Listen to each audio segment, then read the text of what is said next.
నమస్కారం ఉద్యాన శోభ కార్యక్రమానికి స్వాగతం. ఇవాల్టి మన ఉద్యాన శోభ కార్యక్రమంలో మనతో పాటు ఉన్నారు గార్డెనింగ్ ఎక్స్పర్ట్ లలితశ్రీ గారు. మరి గార్డెనింగ్ కి సంబంధించి ఏం తెలియజేస్తారో ఆమెను అడిగి తెలుసుకుందాం. నమస్కారం లలితశ్రీ గారు. నమస్తే అండి. ఎలా ఉన్నారు? బాగున్నానండి. ఓకే, మరి మా సక్కులకి ఇవాళ గార్డెనింగ్ కి సంబంధించి ఏం తెలియజేస్తున్నారు? ఈరోజు మనం డెజర్ట్ బాన్సైస్ గురించి నేర్చుకుందాం అండి. అంటే డెజర్ట్ వెరైటీస్ అంటే మనం మామూలుగా రెగ్యులర్గా బాన్సైస్ చేస్తున్నప్పుడు మనం రెగ్యులర్ వృక్షాల గురించి ట్రీస్ గురించి తెలుసుకుంటూ ఉంటాం అనమాట. అలానే డెజర్ట్లో దొరికే వెరైటీస్ బట్టి మనం ఏవన్నీ బాన్సైస్ చేసుకోవచ్చు. ఒక డెజర్ట్ రోజ్ అని which is also called as adenium అండి. ఇది బాబాబ్ అంటే ఎలిఫెంట్ ఫుట్ అని కూడా అంటాం అండి. ఇది south Africa, it's native of south Africa అనమాట. డెజర్ట్ అనగానే లెస్ వాటర్ అసలు ఉండదు కాబట్టి వాటర్ ఉండదు అండ్ ఎక్కువ ఎండ ఉంటుంది అనమాట. ఎండ ఎక్కువ తీసుకొని లెస్ వాటర్ తీసుకున్న వాటినే మనం డెజర్ట్ బాన్సైస్ అంటే అక్కడ దొరికే వెరైటీస్ మనం బాన్సైగా చేసుకోవాలని ఉద్దేశం అనమాట.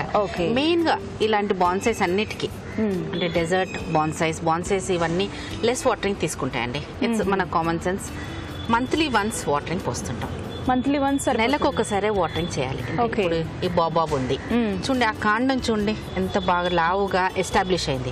ఇలాంటి నేచర్ ఉన్న ప్లాంట్స్ అన్నిటికీ కాండం బాగా లావ్ అవుతుంటుంది అనమాట.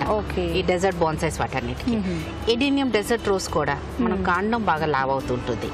ఇవన్నీ ఎలా సెలెక్ట్ చేసుకుంటాం అంటే మనకి బాన్సైలో ఆ ట్రీ లైక్ అపియరెన్స్ కావాలి.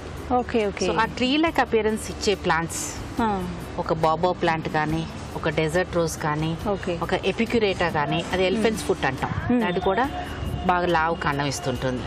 ఒక జేడ్ కానీ, some good varieties of cactus which has that thick trunk line, వాటన్నిటినీ మనం డెజర్ట్ బాన్సైస్ గా కేటగరైజ్ చేసుకోవచ్చు అండి. ఓకే లలితశ్రీ గారు, ఒక చిన్న డౌట్ ఏంటంటే ఎలాంటి మొక్కల్ని లేకపోతే మనం అలా సెలెక్ట్ చేసుకుంటాము, ఏ వెరైటీస్ మనం అలా డెజర్ట్ ప్లాంట్స్ అని మనం వెంటనే అంటే ఇది చూస్తే ఎస్ ఇది డిజర్ట్ కి సంబంధించింది, ఇది మనం తీసుకోవచ్చు అని ఎలా అనిపిస్తుంది మనకి? డెజర్ట్ బాన్సైస్ అంటేనే which can have good trunk line అండి. అంటే ఆ బల్బ్ లాగా ట్రంక్ లైన్ ఉంటుంది, దానికి వాటర్ కంటెంట్ ఉంటుంది. అంటే మనం డెజర్ట్ ప్లాంట్స్ ఎలా చూస్ చేసుకుంటాం అంటే మన జనరల్ నోట్ వీటి నీళ్ళు ఎక్కువ తీసుకుంటుందా, ఈ క్యాక్టస్ వెరైటీస్ కానీ, ఈ సక్కులెంట్ ప్లాంట్స్ కానీ, ఇవన్నీ మనం ఈ బల్బ్ లాగా ఉండే వాటిని సక్కులెంట్ ప్లాంట్స్ అని కూడా అంటుంటాం అనమాట. వాటర్ కంటెంట్ ఉంటుంది.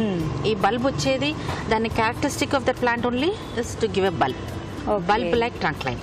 సో దీన్ని వాటన్నిటికీ బల్బ్ లో వాటర్ రిటైన్ చేస్తుంది. మనం డెజర్ట్ లో క్యామిల్ యానిమల్ అంటుంటాం. క్యామిల్ ఎట్లా వాటర్ రిటైన్ చేసుకొని ఒక నవ్వులుకుంటూ పోతా ఉంటుందో అలానే ఈ డెజర్ట్ ప్లాంట్స్ కూడా, డెజర్ట్ బాన్సైస్ కూడా వాటికి మెయిన్ మన క్యారెక్టర్ ఎక్కువ చూడాలి ఏంటంటే వాటరింగ్ లెస్ చేయాలి, దాని maintenance regarding and sunlight. Because మన డెజర్ట్ అనగానే ఎక్కువ వేడిలోనే ఉంటుంది, ఎక్కువ డెజర్ట్ లో ఉంటుంది, ఎక్కువ ఎండ తీసుకుంటుంది. ఆ ప్లాంట్ అనగానే మనం ఒక బాబాబ్ అన్నా, ఒక ఎడీనియం అన్నా, ఒక ఎపిక్యురేటా అన్నా, ఒక జేడ్ అన్నా, ఇలాంటి ప్లాంట్స్ సెలెక్ట్ చేసుకుంటూ ఉంటాం. మామూలుగా మనకంటే సీజన్ ఎప్పుడు మారుతూ ఉంటాయి. ఆ సీజన్ బట్టి కూడా మన సన్లైట్ అంటే మనం ఇవ్వలేం కదా, అది నేచర్ బట్టి రావాల్సింది. మరి అలాంటప్పుడు మనం ఎటువంటి ప్రొటెక్షన్ తీసుకోవాలి? చాలా గుడ్ క్వశ్చన్ అండి. మనం డెజర్ట్ ప్లాంట్ అంటున్నాం, అక్కడ 24/7 ఎప్పుడు ఆల్ 365 days ఎండ ఉంటుంది. వీటికి ఏంటంటే మన అట్మాస్ఫియర్ సూట్ అయ్యేవి ట్రాపికల్ అట్మాస్ఫియర్ అనమాట. ట్రాపికల్ కంట్రీ కాబట్టి మన అట్మాస్ఫియర్, మన ఏషియన్ కంట్రీస్ అన్ని ట్రాపికల్ ప్లాంట్స్ సూటబుల్ అనమాట. మన అట్మాస్ఫియర్ తగ్గట్టు అది దట్ విల్ రెస్పాండ్ అన్నమాట. అలాంటి రెస్పాండ్ అయిన ప్లాంట్సే ఇవి. ఎడీనియం కానీ, ఈ బాబాబ్ కానీ, సక్యులెంట్ ప్లాంట్ లైక్ జేడ్ కానీ, లేదా ఎపిక్యురేటా కానీ, ఇవన్నీ మన వెదర్ కి రెస్పాండ్ అయిన సెన్స్ కుళ్ళిపోకుండా ఉంటాయి అనమాట. ఎక్కువ వాటరింగ్ చేసాం అనుకోండి వాటికి కుళ్ళిపోయే అవకాశం ఉంది. కాబట్టి మనం డిజర్ట్ లో ఏ విధంగా అయితే వాటికి అప్పుడప్పుడు వాటర్ అందుతుందో అలాగే మన దగ్గర ఉన్నప్పుడు కూడా మనం వాటిని అలాగే చూసుకోవాలి, చాలా జాగ్రత్తగా చూసుకోవాలి. అండ్ ఇంకొకటి ఏంటంటే ఇందులో ఫ్లవర్స్ కూడా ఉంటాయండి. అవునండి, ఎడీనియం ఆర్ డెజర్ట్ రోజ్ అనేది మనకి ఫ్లవర్స్ దేవగన్నేరు అంటాం మన తెలుగులో. దాన్ని దేవగన్నేరు అంటాం అనమాట. ఇవి ఫ్లవర్స్ కూడా వస్తుంటాయి. దీనికి కూడా అసలు వీటి main characteristic is that bulb trunk line. దాన్ని పట్టే మన ట్రీ లైక్ అపియరెన్స్ చేయగలం. 15 days వరకు మనం వాటర్ వేయకపోయినా ఆ వాటర్ అంతా, ఇప్పుడు క్యామెల్ ఎలా అయితే అవి వాటర్ అంతా దాచుకుంటాయి, ఫుడ్ అంతా స్టోర్ చేసుకుంటాయి, అవసరమైనప్పుడు యూజ్ చేసుకుంటాయి. అంటే ఇలా డిజర్ట్ లో పెరిగే మొక్కలు కూడా అంతే, సేమ్ అదే నేచర్ ఉంటుంది అనిమల్స్ కైనా ప్లాంట్స్. మనం ఈ బల్బ్ చూస్తున్నాం చూడండి, దీంట్లో వాటర్ కంటెంట్ ఉంది అనమాట. దీంతో వాటర్ కంటెంట్ ఉండి దాన్ని రిటైన్ చేసుకోగలుగుతుంది. అవసరమైనప్పుడు 15 రోజులకు ఒకసారి నీళ్ళు పోసినా పర్వాలేదు, నెలకు ఒకసారి నీళ్ళు పోసినా పర్వాలేదు. ఇట్లా మనం వేరే ఎంటరింగ్ వర్షాకాలం స్టార్ట్ అవుతుంది. అలాంటప్పుడు మనం వీటికి కేర్, ఒకవేళ మనం ఈ బల్బు కుళ్ళిపోతుంది అనుకున్నాం అనుకోండి, కేర్ ఆఫ్ డెజర్ట్ బాన్సైస్ చెప్తున్నాను అనమాట. దీని మీద ఒక షీట్ వేసేసేయచ్చు.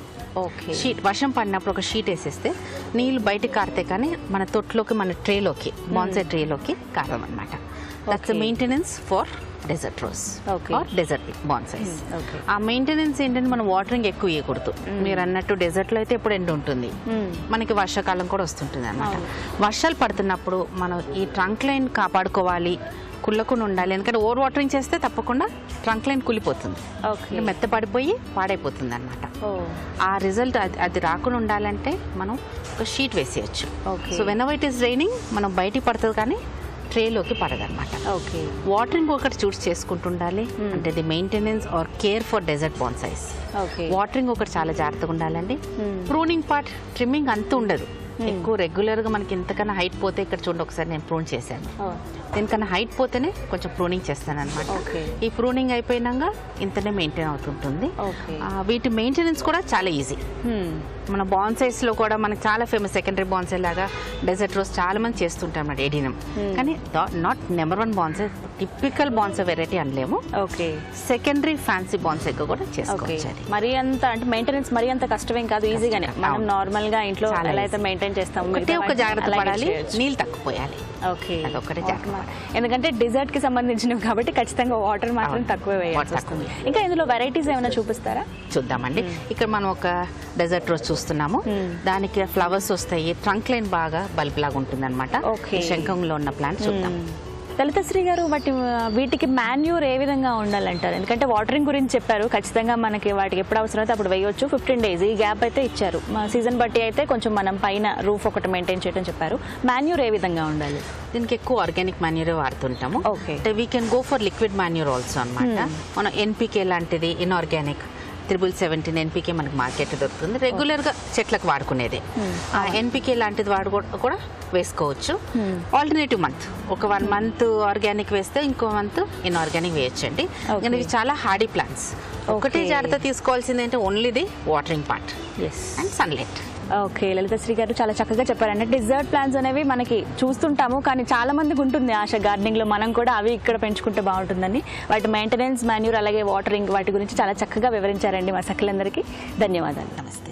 చూసారుగా, ఇది ఇవాల్టి ఉద్యాన శోభ. మరో అందమైన ఎపిసోడ్ లో మళ్ళీ కలుద్దాం. అంతవరకు సెలవు. నమస్తే.